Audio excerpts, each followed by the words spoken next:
আলহামদুলিল্লাহ। আল্লাহ রাব্বুল আলামিন বলেন, ইয়া আইয়ুহাল্লাযীনা আমানু উদখুলু ফিস-সিলমি কাফা।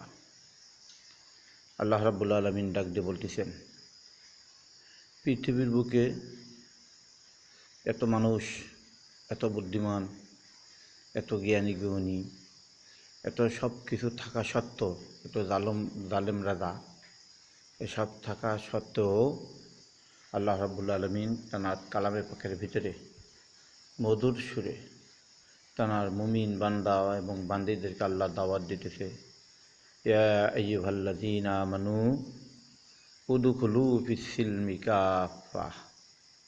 আল্লাহ বলেন যে, হে মুমিন সম্প্রদায় লোকেরা, তোমরা পরিপূর্ণ ইসলামের ভিতরে দাখিল হয়ে যাও।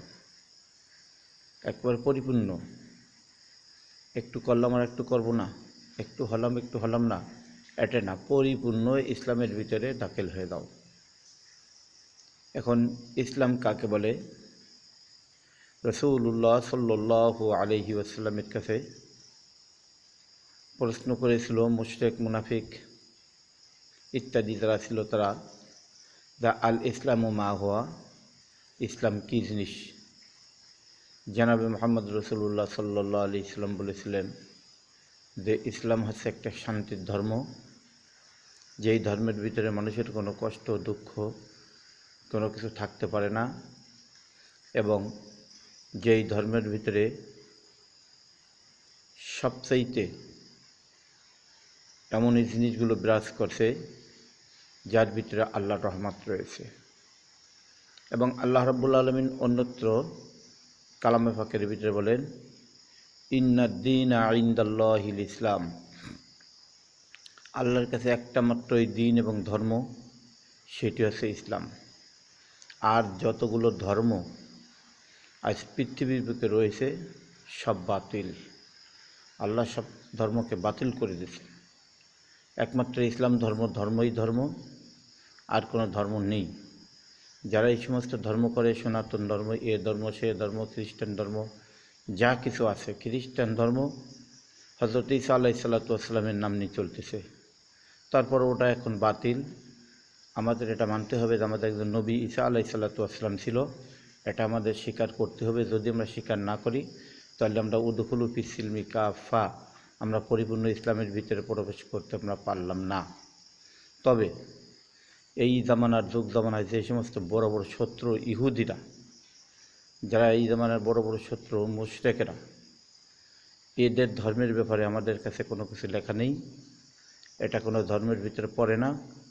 আর ওই ধর্মের ভিতরে যারা থাকবে তারা সহজে মুশরিক, এবং এই মুশরিকরা মিথ্যাবাদী, মুশরিকরা জান্নাতে প্রবেশ করবেন না।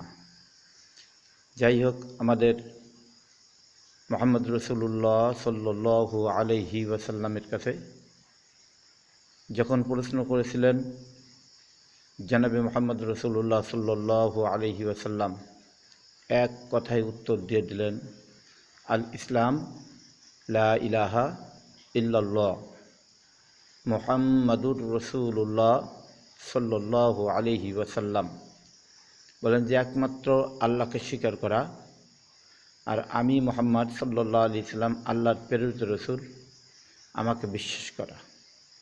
যদি আমাকে বিশ্বাস না করে, তাহলে তার পরিপূর্ণ ইসলামের ভিতরে প্রবেশ করা হবে না।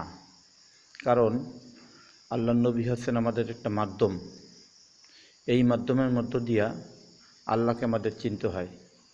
রাসূলুল্লাহ সাল্লাল্লাহু আলাইহি সাল্লামকে বাদ দিয়া যদি কোনো ব্যক্তি আল্লাহকে চিনতে যায়, নবীকে বাদ দিয়ে যদি কেউ ধর্মের কাম করতে যায়, নবীকে বাদ দিয়ে যদি কেউ ইমানের কাজ, আমলের কাজ করতে যায়, সেটা হবে না। মুহাম্মদ সাল্লাল্লাহু আলাইহি সাল্লামকে আমাদের প্রাধান্য। মুহাম্মদ সাল্লাল্লাহু আলাইহি সাল্লাম আমাদের আসল রশি, আর খুঁটো হচ্ছে আমাদের একমাত্র আল্লাহ। এই আল্লাহর দিকে আমাদের যদি গুরুত্ব করতে হয়, আল্লাহর দিকে যদি আমাদের যাইতে হয়, আল্লাহর পথে যদি আমাদের থাকতে হয়, সঠিক যদি দুনিয়ার বুকে আমাদের চলাফেরা করতে হয়, তাহলে আমাদের পরিপূর্ণ ইসলামের ভিতরে প্রবেশ করিতে হইবে। আর মুমিনরা যত সময় পর্যন্ত ইসলামের ভিতরে প্রবেশ না করবে, তত সময় পর্যন্ত কোনো মুমিনের কাজ কামের ভিতরে কোনো বরকত আসতে পারে না। কারণ আল্লাহ তো নিজেই কালামে পাকে বলে দিচ্ছেন, ইয়া আইয়ুহাল্লাযীনা আমানু উদখুলু ফিস-সিলমি কাফা। আল্লাহ শুধুমাত্র মুমিনদেরকে আখ্যায়িত করে বলতেছে, হে মুমিনেরা, তোমরা পরিপূর্ণ ইসলামের ভিতর দাখিল হও। ইয়া আইয়ুহাল ইনসান বলি নেই, ইয়া আইয়ুহাল মুসলিমিন বলি নেই, ইয়া আইয়ুহার রসুল বলি নেই, ইয়া আইয়ুহাল আবদি বলি নেই, ইয়া আইয়ুহাল্লাযীনা আমানু। ইয়া আইয়ুহাল্লাযীনা আমানু, আমানু বলেছে যে তোমরা মানুষের ভিতর থেকে যাচাই বাছাই করিয়ে তোমরা যারা মুমিন হয়েছ, আমি তোমাদেরকে পুনরায় আবারও পরিপূর্ণভাবে দাওয়াত দিতেছি, উদখুলু ফিস-সিলমি কাফা, পরিপূর্ণ ইসলামের ভিতর দাখিল হয়ে যাও। এখন ইসলামের ভিতর দাখিল হইতে হলে আপনার আমার কিসের প্রয়োজন? যার যার এলাকার ভিতরে যেই সমস্ত ওলামাই কেরামরা এখনও আছেন, এই সমস্ত ওলামাই কেরামদের সাথে আমরা পরামর্শ করে যে পরিপূর্ণ ইসলামের ভিতর দাখিল হইতে হলে কিসের প্রয়োজন, আমরা সেদিকে আমরা লক্ষ্য রাখব। আল্লাহ আমাদেরকে পরিপূর্ণ ইসলামের ভিতরে প্রবেশ না করা পর্যন্ত আল্লাহ যেন আমাদের মৃত্যুর ডাক না দেয়, আল্লাহর কাছে আমরা সেই তওবা করতে থাকব। আল্লাহ রাব্বুল আলামিন হয়তো আমাদের দোয়াকে কবুল করবেন এবং কাল কিয়ামতের ময়দানে বিনয়ী হিসাবে হাসতে হাসতে আমরা জান্নাতে যেতে পারি। আল্লাহ তৌফিক দান করুক। আমা তৌফিকি ইল্লা বিল্লাহ।